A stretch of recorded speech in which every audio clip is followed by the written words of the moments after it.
প্রত্যেকটা মানুষ এখন চাচ্ছে সুশাসন, ন্যায় বিচার। বিশেষ কোনো দলের প্রতি হিংসা রেখে কোনোদিনও রাষ্ট্রে শান্তি আসবে না। এই বিষয়টি মাথায় রাখতে সবার আগে। এই সঙ্গে আরেকটি আয়াত আমি স্মরণ করিয়ে দিই।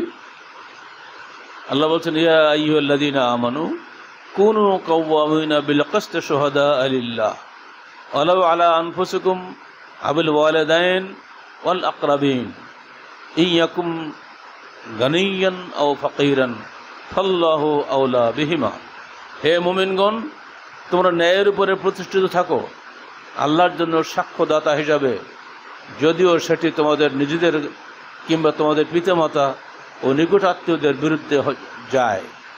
বাদী বিবাদী ধনী হোক বা গরিব হোক, আল্লাহ তাদের সর্বাধিক শুভাকাঙ্ক্ষী। অতএব ন্যায় বিচারে তোমরা প্রবৃত্তির অনুসরণ করো না।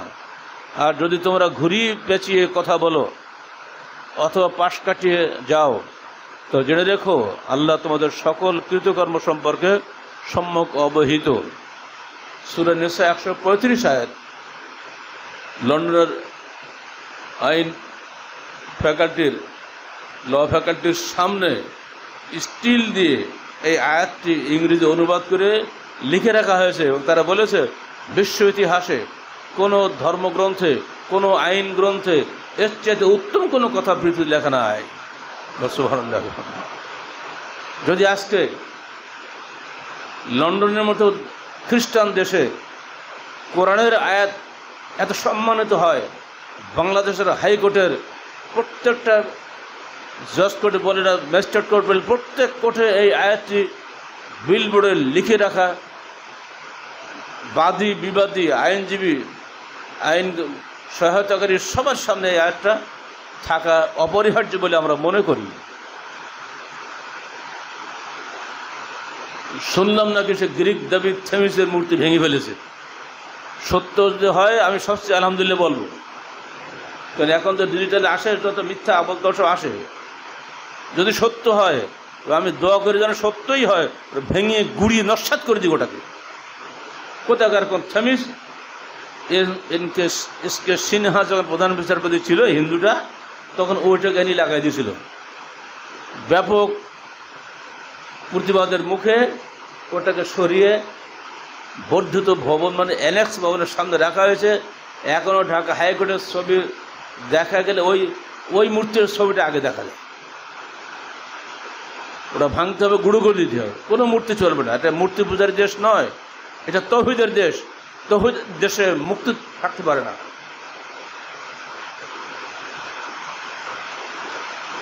আফগানিস্তানের এককালে সম্রাট সুলতান মাহমুদ, তিনি যখন ভারত জয়ের জন্য পরপর 17 বার হামলা করেছিলেন, হিন্দুদের সবচেয়ে বড় মন্দির সোমনাথ মন্দির, সেখানে যখন উনি হামলা করলেন, তখন হিন্দুরা বলল যে আপনি আমাদের মূর্তিটা ভাঙবেন না, এখানে যত সোনা রূপা হীরা মরি মানিক্য আছে সব আপনি নিয়ে যান, মূর্তিটা ভাঙেন না। তো সুলতান মাহমুদ ছোট্ট জবাব দিয়েছিলেন, হাম মুসলমান হ্যায়, হাম বুত শিকন হ্যায়, বুত পুরুষ নেই হ্যায়। আমরা মুসলমান, আমরা মূর্তি বিক্রেতা নয়, মূর্তি ভাঙ্গা জাতি। অর্থাৎ সবার আগে তো মূর্তি ভাঙা হবে, তারপর তো সোনার উপর ব্যাপার হবে। এই মেজাজওয়ালা মানুষ কোথায় পাবেন? আমরা চাই অন্তর্বর্তীকালীন সরকারে যারা আছেন এই মেজাজওয়ালা হন। আপনারা মুসলমান ঘরের মানুষ, ইসলামের দেশের মানুষ, মুসলমানদের ট্যাক্সের উপরে আপনাদের বেতন ভাতা হবে। দয়া করে মুসলমানদের মনের কথা শুনুন। 91% মুসলমানের দাবি অনুযায়ী এদেশে ইসলামী খেলাফত কায়েম করুন। এর বাইরে আর কোনো পথ খোলা নাই। ইসলামী খেলাফত কায়েম করার জন্য কয়েকটা বিষয় রয়েছে যেগুলো আগে জানতে হবে। ইসলামী নেতৃত্ব নির্বাচন করতে গেলে আপনাকে কয়েকটা শর্তকে মেনে নিতে হবে। এক, নেতৃত্ব নির্বাচন করে দলাদলি চলবে না, নেতৃত্ব চেয়ে নেওয়া যাবে না, এগুলো মূলনীতি, হালকা কোনো মশলা নয়। দেখলাম বসে আছেন যারা পতিত স্বৈরাচারের বদমাশগুলো সামনের কাতারে বসে আছে, ওর হা করে বসে আছে, এই 3 মাস পরেই তো আমরা ক্ষমতা যাচ্ছি। জি না, এরা যেন কখনোই ক্ষমতা না আসে, এরা যেন কখনোই ক্ষমতা না আসে। এক বড় মৌলানা সাহেব বসেছে, একবার সাদা দাড়ি সাদা টুপি, এক সাফান সাফা, মনে করছে আমি তো এসে গেলাম বলে, আর তো কদিন পরে 3 মাস পরে তো এই স্বৈরাচারী আমাদের জেল খাটিয়েছে। কিসের ইসলাম তোমাদের? বানোয়াট ইসলাম। ইসলাম কোশ্চিন কেন ক্ষমতা চেয়ে নেয় না? তোমরা তো ইহুদি নাসারার দালাল। ইহুদি নাসারা শিখিয়েছে ক্ষমতা চাও, ভোট যার বেশি হবে সেই নেতা হবে। জি না, ভোট বেশি হওয়া আর কম হওয়াটা সত্য মিথ্যার মানদণ্ড নয়। সত্য মিথ্যার মানদণ্ড হচ্ছে আল্লাহর ওহী। ওহীর পক্ষে, কোরআন হাদিসের পক্ষে একজন যদি থাকে, ওটাই আমাদের জন্য কাম্য। আজকে তোমার পক্ষে লোক বেশি আছে, কাল তোমার পক্ষে লোক নাই, তাহলে কি কোরআন পরিবর্তন হবে নাকি? হাদিস পরিবর্তন হবে নাকি? না, সত্য চিরদিন অপরিবর্তনীয়। কুলিল হাক্কু মির রাব্বিকুম ফামান শাআ ফালইউমিন ওয়া মান শাআ ফালইয়াকফুর। বলে দাও সত্য তোমার আল্লাহর পক্ষ থেকে আসে, যে ইচ্ছা করে এটা মানুক, যে ইচ্ছা না মানুক, জাহান্নামের আগুন তার জন্য প্রস্তুত হয়ে বসে আছে। এদেশের মুসলমানরা কোশ্চিনকাল এই পরিবর্তনশীল এই গণতন্ত্রকে মেনে নিতে পারে না। গণতন্ত্র মধ্যে দুটা পরিষ্কার শিরিক আছে। 1 নম্বর শিরিক হলো এই জনগণের সার্বভৌম ক্ষমতার উৎস। আমরা বলি আল্লাহর সার্বভৌম ক্ষমতার উৎস। কোনটা মানেন আপনারা বলেন? কিসের জনগণ আজকে কালকে নাই? এখানে বলে অধিকাংশ রায় চূড়ান্ত, আমরা বলি হাদিসের বিধানে চূড়ান্ত, ওহীর বিধানে চূড়ান্ত, অধিকাংশ রায় চূড়ান্ত নয়। এই দুটি শিরককে বরদাস্ত করে যারা ইসলামী রাজনীতি করে, তারা ইসলামের নামে গাদ্দারি করে, তারা ইসলামের দুশমন। তারা এই করে তারা এই দেশে সর্বনাশ করে দিয়েছে। আমাদের সবচেয়ে আগে ভাগে প্রতিবাদ করে দিয়েছি এই পতিত স্বৈরাচারদের কোশ্চিনকাল ক্ষমতা না আসে। যারা বসে আছে সেলিব্রিটি, যারা ক্ষমতায় গিয়েছ, তোমাদেরকেই বলছি, এখন তোমাদের হাতেই ক্ষমতা। আর প্রথমে ইউনুসকে বলছি আপনি সুদ বন্ধ করেন আগে। ক্ষুদ্র ঋণ দিয়ে মানুষকে খুশি করেন, আপনার ইতিহাস আমরা জানি। কিন্তু বিনা সুদের ঋণ দেওয়ার অভ্যাস করে, কর্জে হাসানা দেন, এর নিয়ম কারণ আমরা বলে দিয়েছি আমাদের বইয়ের মধ্যে। যাকাত ও সাদাকা বইটা পড়ুন, দেখুন ওমর ফারুক রাহমাতুল্লাহ ঘটনা আমি শুনিয়ে দিচ্ছি আপনাদের। রাসূলুল্লাহ সাল্লাল্লাহু আলাইহি ওয়াসাল্লাম সাহাবী মুআয বিন জাবালকে পাঠালেন ইয়ামনে। পাঠাল সাহেব বলেন, মুআয, আমি তোমাকে এমন একটি দেশে পাঠাচ্ছি যেখানকার লোকেরা সব অমুসলিম। তুমি সেখানে গিয়ে তাদেরকে আগে কালেমা শাহাদাতের দাওয়াত দিবা। যদি তারা কালেমা শাহাদাত মেনে নেয় তো তাদেরকে 5 ওয়াক্ত সালাতের ফরজিয়তের বিষয়ে দাওয়াত দিও। যদি তারা সেটা মেনে নেয় তো তাদেরকে যাকাতের দাওয়াত দিও। তখন তুমি তুখাযুন আগনিয়াহিম ওয়া তুরাদ্দু ইলা ফুকারাহিম, সে দেশের ধনীদের কাছ থেকে তুমি যাকাত নেবা আর সে দেশের গরিবদের মধ্যে ওটা বিতরণ করে দেবা।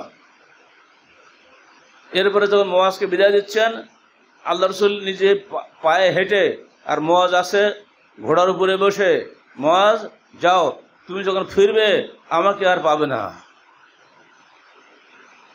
তিনি অ্যাবাউট টার্ন করে বলছে, আল্লাহ ইত্তাকিল্লাহ, আল্লাহ। মুআজ যেন আল্লাহকে ভয় করে। মুআজ শুনতে শুনতে চলে গেলেন। উনি এলেন আর আল্লাহ রাসূলকে পান নাই।